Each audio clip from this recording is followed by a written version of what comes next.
फुल बढ़ा दे। आज गांव के छोरी मंचिला दही।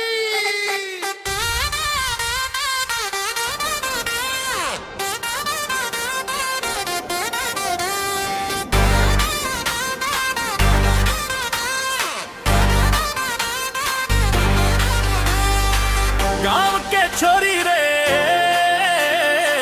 मैया के चोरी रे, तोर चल देख के दिल हो गए मोरे पागल रे।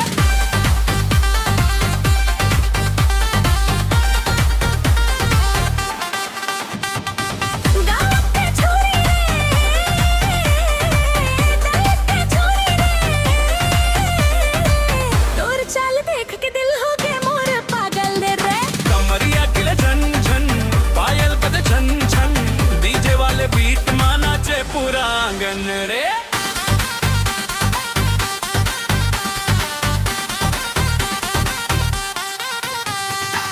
गजरा लगा के बाल मां निकले बाजार, देख देख छोकरा मन हो जाते बेकरार।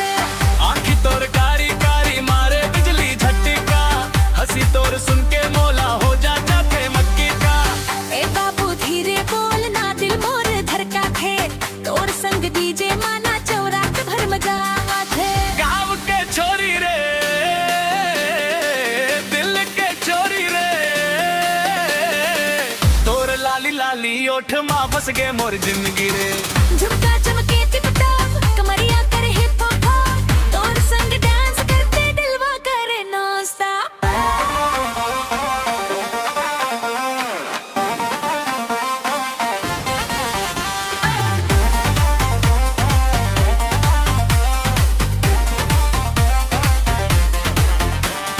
रंगीन चुनरी हवा में उड़ते महके तोर खुशबू, तोर पीछे पूरा गांव हो गए सब बेकाबू। स्टेज एंट्री मार समझ के भारी शोर, डीजे वाले रीमिक्स मान नाचे मन मोर। यो CG style full bass night, गांव के छोरी रे, दिल हो गए टाइट, डांस फ्लोर ही बीट में फायर, तोर तोर ऊपर जान मोर हो बदहे हायो।